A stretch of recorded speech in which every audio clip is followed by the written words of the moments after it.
first recorded use of the term aviator was in 1887 as a variation of aviation from the Latin avis, meaning bird, coined in 1863 by G. de la Landelle.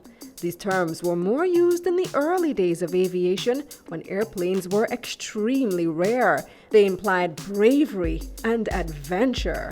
But to ensure the safety of people in the air and on the ground, early aviation required that aircraft be under the operational control of a properly trained and certified pilot at all times.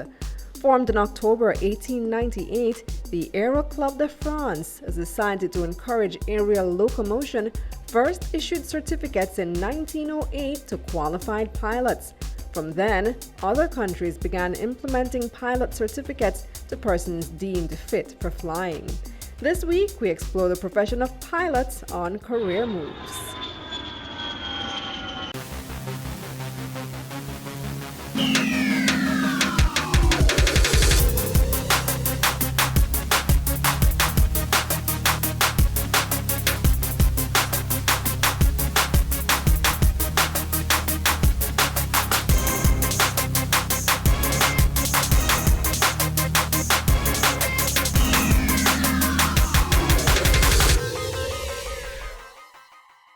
I am Ashli McClure, a pilot at the Caribbean Aviation Training Center.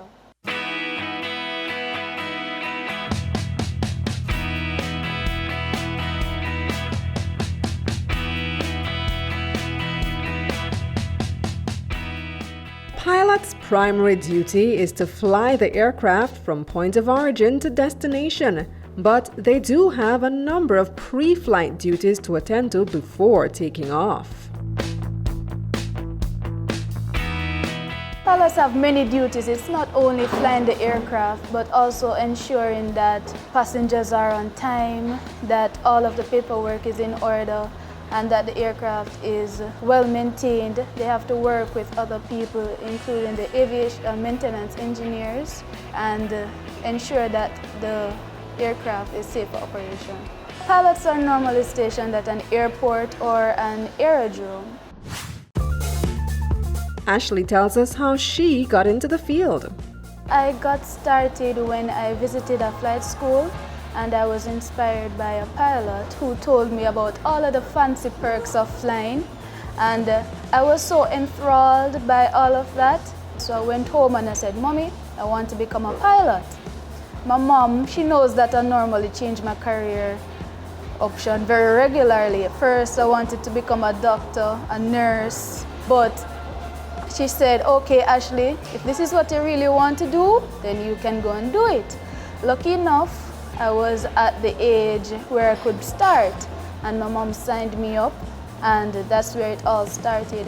I did my ground school and then experienced flying for the first time when my instructor carried me up to fly to Goat Island, and the experience was exhilarating, and from that moment on I knew that that's what I wanted to do. Anyone can become a pilot, whether it's a male or female, it doesn't matter, there are no biases.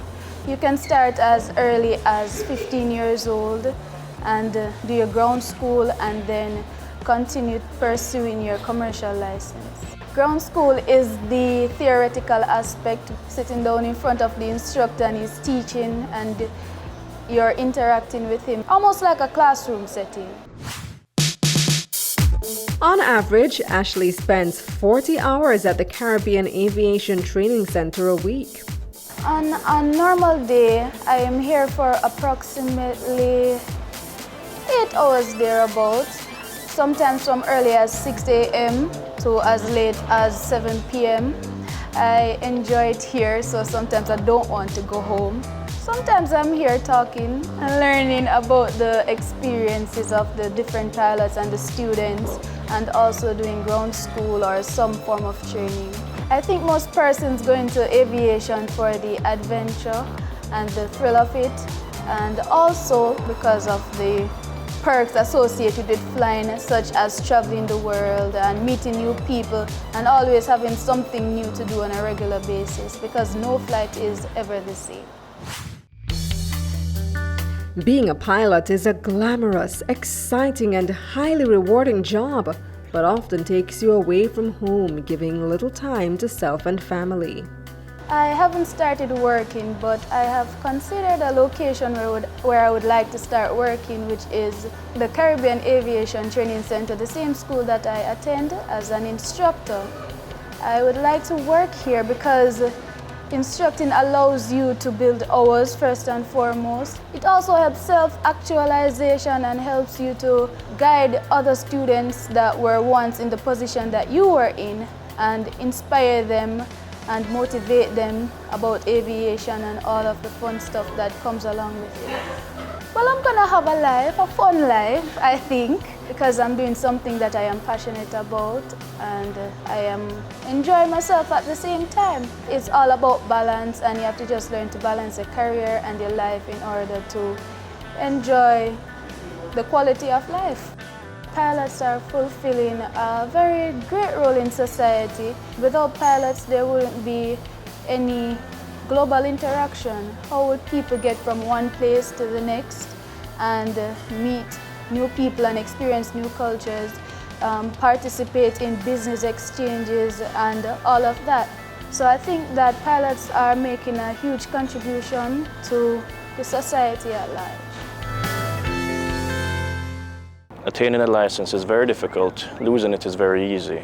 Your license may be suspended or revoked for any manner of things, such as being found under the influence of alcohol while flying, or even a motor vehicle conviction involving the use of alcohol or any other type of drugs.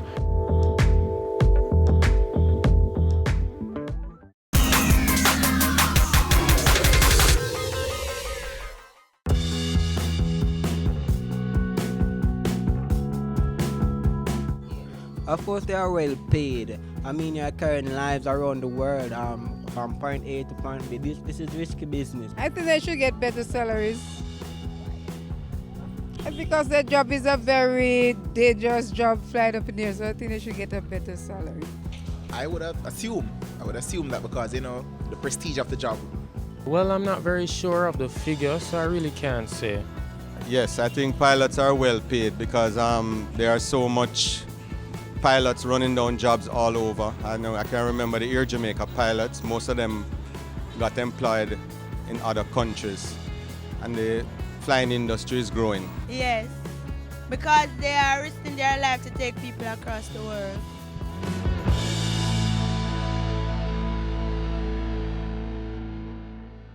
My name is Reynell Barnes. I'm a flight instructor here at Caribbean Aviation Training Center.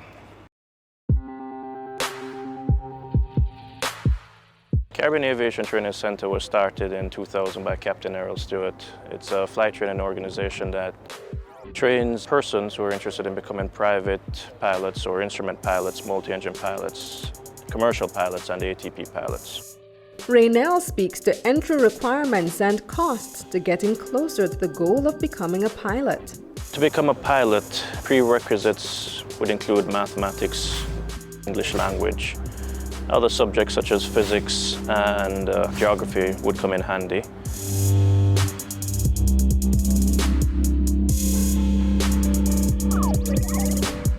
To become a pilot could take anywhere from a year to 3 years, depending on your finances. And the Caribbean Aviation Training Center offers everything that you would need in order to facilitate that goal. To become a professional pilot, you'll be spending anywhere from $50,000 upwards. And in order to maintain your licenses, you'll be spending on a yearly basis to keep yourself current, or what we call current.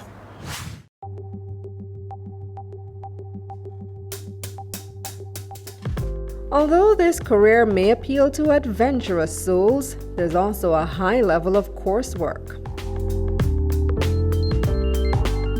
In terms of courses, we have two main schedules of training, be flight training and ground training. Ground training would involve things such as power plants, aerodynamics, meteorology, aviation law, navigation, things of that nature. And everything else is put together in the flight training aspect of it. There are various steps in becoming a professional pilot. Reynell tells us just how. In order to become a professional pilot, your ultimate goal is to become a commercial pilot.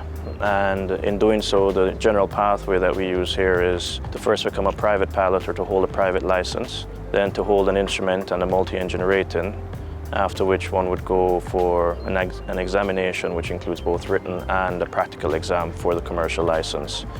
The highest license would be that of an ATP license or an airline transport pilot's license, but that's not available until the pilot has at least 1,500 hours, amongst other requirements, under his belt or in terms of experience. A private pilot, the main difference, or the only difference rather, is that the private pilot cannot fly for remuneration or for compensation. There's nothing from stopping him to fly anything he wants to once he has the requisite training and or licenses. The commercial pilot, he's able to fly for remuneration compensation. In other words, he can make a living off of what he's doing. A private pilot cannot. After obtaining the necessary flight hours and training as a private pilot, one can then move on to obtaining a license to becoming a commercial pilot. In order to move from a private to commercial, you would have to have met all the aeronautical knowledge requirements as well as the experience requirements. After that, he would need to go through written exams, be evaluated by the chief instructor, and then move on to be recommended for that license. Recommendation does not mean that he will hold a license. It just means that he can go and sit with the authority and they will evaluate whether or not he is capable or he's found competent to hold that license. Attaining a license is very difficult. Losing it is very easy. Your license may be suspended or revoked for any manner of things, such as being found under the influence of alcohol while flying, or even a motor vehicle conviction involving the use of alcohol or any other type of drugs, breaking the rules and regulations that govern airplane safety, things along that nature. Pilots are guided visually and via instruments on board the aircraft. So, for example, if we're navigating from between Kingston and Boscobel, we usually use a lot of landmarks that are on the ground to guide us as to where we are and where we want to go. If we're doing flights where visibility is going to be an issue, then we're guided by our instruments primarily. Being a pilot requires a combination of several distinctly different skills, and both Reynell and Ashli share theirs. Once you have the determination and you're dedicated in doing what you're doing, then those would be the only key requirements, then, so to speak. Some of the key skills required, I would say, you have to be very determined to achieve all of your goals. Sometimes you're here from even 3 o'clock in the morning, and you also need to have passion and to be focused not only on the flying aspect of it, but also the theoretical aspect, so that you may flourish in every part of aviation.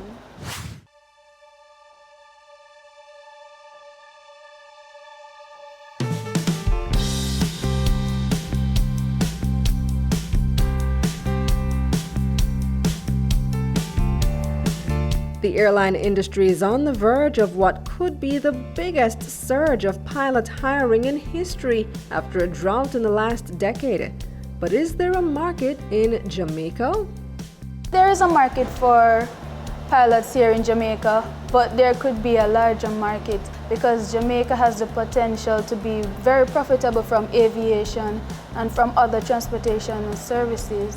And things like charters from Kingston to Montego Bay could be very substantial and contribute greatly to the economy and to the transportation of people here in Jamaica and tourists. I think that the government should provide more financial opportunities, such as scholarships for students to pursue aviation, because there aren't enough scholarships available for this career, and there are a lot of students who are interested in aviation and get deterred by the cost. But I think that the government should subsidize costs so that students may be able to pursue their passion. The first misconception is that it pays a lot, probably until maybe 10 years down the line. If you're lucky, or it depends on where you're working, you could start to see high values of remuneration.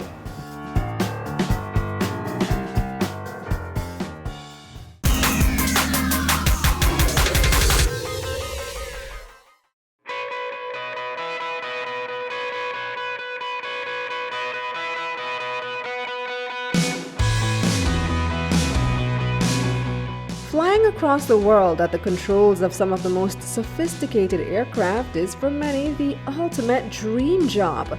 But it takes more than just dreaming to actually get the job. A lot of jobs want experienced pilots, and by experience we're talking about flight hours.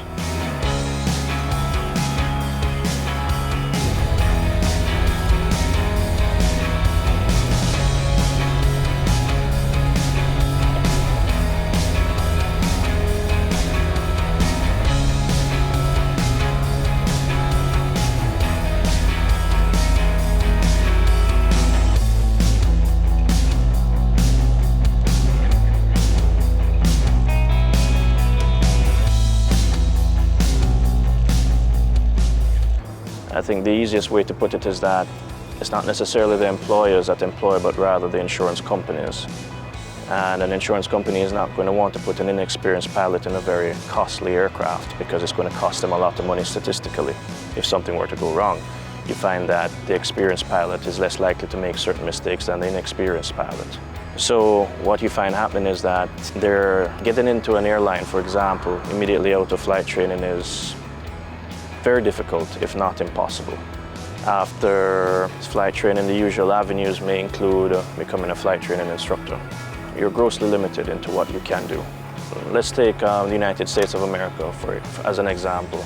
You can't necessarily get a job in the United States of America unless you have the right to live and work there. So that's always going to be an issue. And I think that would be true for any country. So unless a country is willing to get you a work permit or the company is willing to establish a work permit for you, flying overseas may not necessarily be an immediate option. While as for students leaving CATC, they're in luck as the institution offers job opportunities. CATC does provide job opportunities for persons it believes would make or have the potential to grow as good instructors, and also charter pilots should the need arise. Reynell shares that there are, however, different areas to venture into as a pilot. Well, as a pilot, you could be a flight instructor, what would you call professional flight instructors. Usually, flight instruction is seen as a stepping stone to get into the airlines, for example, but it's very well its own quote-unquote destination. Airlines are also a part of it.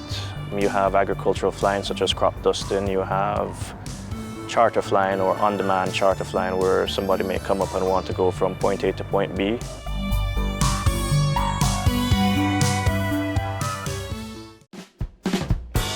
Reynell debunks one of the biggest misconceptions. The first misconception is that it pays a lot. And the truth is it doesn't, probably until maybe 10 years down the line. That's when, if you're lucky, or it depends on where you're working, you could start to see high values of remuneration. That's probably the key misconception that we have. In Jamaica, compensation is not going to be as lucrative as, for example, in the Middle East. In terms of salary amounts, there's nothing fixed. So I'd be speculating against the other employers. For those of you hoping to enter this career, Reynell and Ashli leave us with these tips. You can't be lazy because it's going to take a lot out of you to do this. You have to be dedicated and you have to have good support. Support from family primarily, if not at least friends or other loved ones. Financial support is definitely what's going to take you out of this. So if you are interested in becoming a pilot, you have to have that squared away, or at least have a plan of action before you even start. Tips for students who want to go into aviation: you need to do well in school and participate in a lot of extracurricular activities, as these are very crucial to your development as an individual, and further on it will help you in your career choices and future employment opportunities. I would also tell them that don't go into any career, even aviation, if you are not passionate about it. Choose something that you are passionate about and something that you know that you can do well and that you will love. Ever since I was younger, my mom used to say, Ashli, you have to do something that you love and that you're passionate about. That way you will care about it enough to do it properly. So I would tell them to make sure that they care about the career the career area that they want to go into, especially if it's aviation, because it takes a lot out of you. It takes a lot of dedication, time, and patience.